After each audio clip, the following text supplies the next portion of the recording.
I'm happy to introduce Federico Bogdanowicz, who is currently the General Director of the Jane Goodall Institute, Spain, as well as Senegal.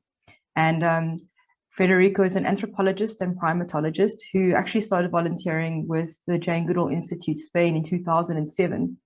And he's been working on a great deal of conservation and research of wild chimpanzees, as well as sustainable development of local populations and climate change mitigation.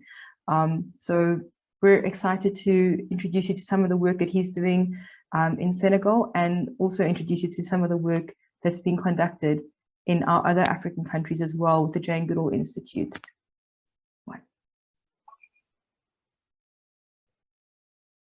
Hello, everybody. This is Federico, and I'm pleased to be here with all of you to share the conservation challenges that chimpanzees face. Here we have a picture, for example, from wild chimpanzees, Gaia and her sister Glitter in Gombe. Wild chimps living freely in peace, but unfortunately, this is not the situation for all of the chimps. As you know, there are 4 chimpanzee subspecies which live in 21 African countries. Chimpanzees have gone extinct in already some countries, and the tendency is to for populations to keep going down. Right now, it's estimated that chimpanzees number range between 150,000 and 350,000 maximum for the 4 subspecies. 3 of them are in danger, and the 4th one, the one in West Africa, in the yellow circle here, Pantroglodytes virus, is critically in danger. In the last few years, their populations have declined sharply. So I would like to comment on some of the threats that chimpanzees face and their habitat as well. Poaching, that's to say the illegal hunting or capturing of chimpanzees, is one of the main threats across Africa, not in all the countries, but in many of them. And sometimes chimpanzees are trapped involuntarily in traps, as you can see on the left. They are meant for other animals, but they can die there, or they can get severely injured. And sometimes it's the shooting of chimpanzees and other primates that want to feed from crops, because as human populations grow, they take more chimpanzee habitat and there are fewer resources left, so chimpanzees start coming closer to villages, which is a risk for them and for people as well. And as you can see, unfortunately, there is a bushmeat consumption. Bushmeat is wild animals meat, and in many countries, primates and even gray apes are consumed. In some societies, they are not. There are taboos, cultural taboos, religious taboos, but in others, where they don't grow other animals, they traditionally relied on some bush meat for their needs. But the problem is that with increasing access to the forest, thanks to the roads made by logging companies, mining companies, it's easier for hunters to go into the forest and hunt chimpanzees in order to sell the meat in city markets, and sometimes the meat is even exported to some of our countries illegally, but it arrives in our airports as well.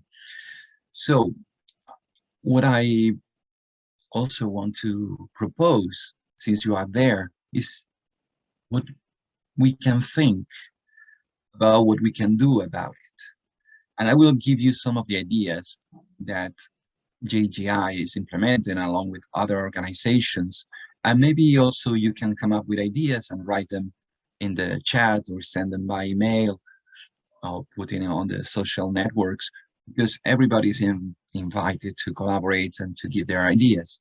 For example, in Uganda, JGI has created this program to rescue chimps that have fallen into traps go there with veterinaries, sedate them, and remove the trap and cure them and put them back in the wild. And many of them have survived thanks to that. But also, JGI has created alternative livelihoods for former hunters, which now become rangers or eco guards, and they patrol the forest to remove the snare traps because they know where people usually put them, and they make a living in that way. And also, many of these snare traps were used by local artists in the communities to make art crafts, and they got even sold by JGI. So it's a great idea of how to turn something negative into something positive.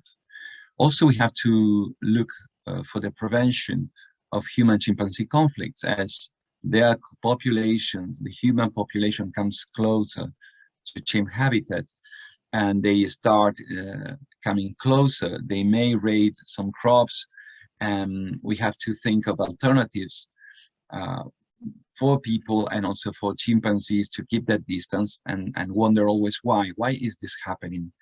Is there a lack of resources in the forest? And that's why they come closer. We have to think of all the potential reasons, do some research, work with the community. The community is the most important agent of conservation, and we have to work, see their needs, and work together to solve the problems. Also, regarding poaching, you will see that many people are not aware that it's illegal to hunt certain animals, such as great apes like chimpanzees, gorillas, and others in Africa. Therefore, it's important to sensitize at different levels in the public, in the markets, in the schools, for the new generations to change, to be different. But also it's important to train police officers and other authorities, many of whom do not know the law, and some of them, for example, even kept chimpanzees at home as a pet, which is illegal. But that's why everybody needs to be sensitized, and then law enforcement must be important, applied. For example, in the Congo, the Jane Goodall Institute has done a great job in sensitizing the public. This is one of the angles of the triangle approach, which is sensitization, education, but also law enforcement is another angle. And here you can see some sniper dog patrols trained in Spain, sent to Congo, and they are important to detect trafficked animals or body parts, and therefore people are aware that they can be discovered. This is a deterrent to continue with that kind of trade. As you can see, there is also the illegal trafficking of live chimpanzees. Sometimes a group of chimpanzees are killed for their meat, but the babies are kept alive and sold as pets, sometimes at the local level, but sometimes they get trafficked internationally because they are sold for a lot of money. It is thought that for every chimpanzee rescued that was in captivity, at least 10 have died of their group. So you can see that some people sometimes want to have chimpanzees as pets, or some circuses or zoos, or some rich people in some countries, even though it's illegal. And they do this and they keep a baby chimp, but then they grow, they become dangerous. They sometimes remove their teeth, they put them in small cages, and they are unhappy for many, many years afterwards. It's very cruel, it's illegal, and we have to fight this. How do we do this? How can we try to solve the problem?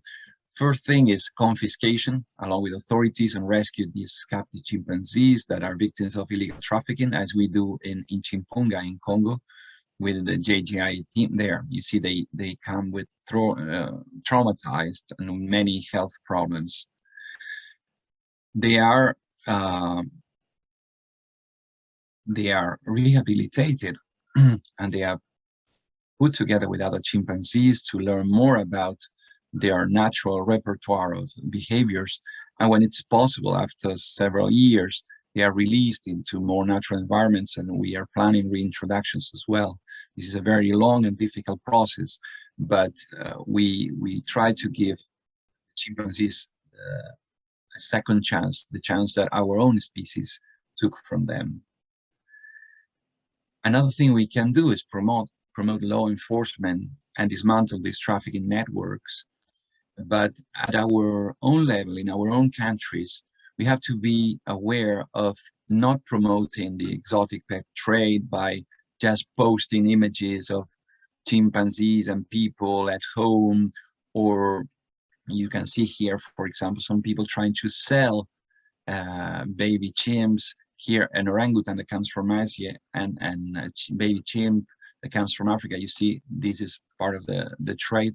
So we have to stop collaborating, even if our intentions are not ill, but stop posting pictures or reproducing videos of chimpanzees at homes and as pets. Even if that looks funny, it is not really funny for the lives they will have. Another threat to chimpanzee conservation is habitat loss and degradation. And you can see that huge forests are destroyed. The logging industry has a part in that. Also, the industrial and the subsistence agriculture play a role in destroying or degrading the habitat of chimpanzees. What can we do about it? First of all, avoid buying exotic wood, especially if it doesn't have proper certification like the FSC certification or others that exist in the market. Then we should avoid buying products that produce deforestation. In many places, the production of palm oil is unsustainable and deforests huge forests in Africa and also in Asia with orangutans, for example. But we also have to provide alternative to local communities for sustainable development. That's one of the things the Jane Goodall Institute does in many countries in Africa where we work, just to give alternatives to people so they don't have to depend on practices that are unsustainable.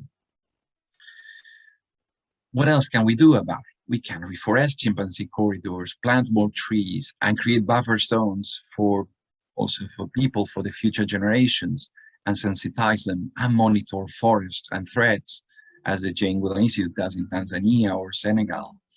It's also important to work with authorities at the national, local, and regional level to develop action plans and implement them. And of course, work with the community, provide sustainable alternatives like energy efficient stoves, living fences, tree nurseries, etc., because this will diminish the human impact on the forests. Continue with habitat loss and degradation. We have to think of the mining industry and the building of infrastructure such as power lines, roads, railways, and dams, etc., which affect chimpanzee habitat in many countries. As you can see, these are important projects. There is legal and illegal mining.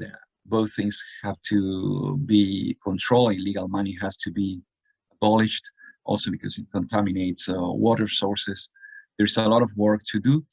What we can do as organizations is investigate social and environmental impact of projects, environmental law, and financial resources.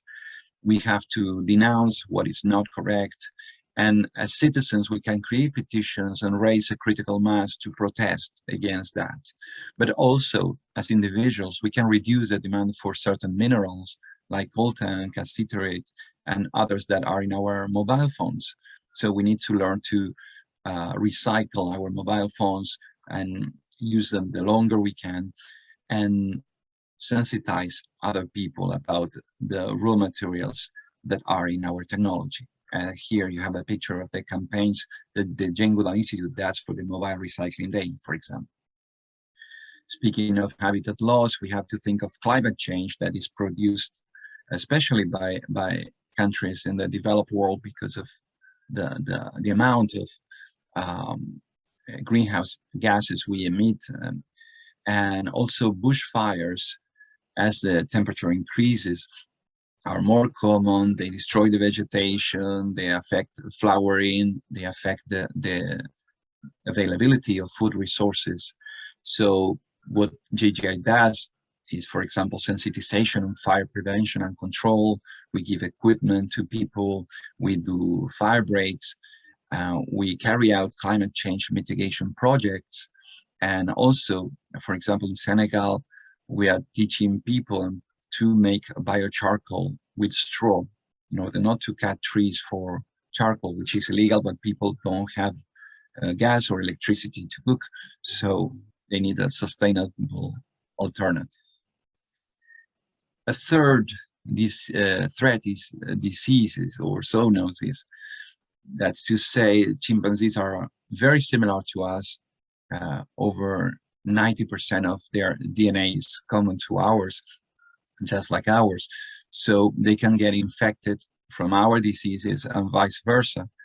They have suffered, chimpanzees and gorillas, for example, Ebola and other diseases in the wild. Sometimes the simian immunodeficiency virus, and even the human coronavirus has affected wild chimpanzees in the past.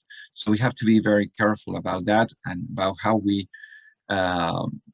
try to control zoonoses between our species, and also with domestic animals like cattle grazing and other animals, domestic animals that are in the forests.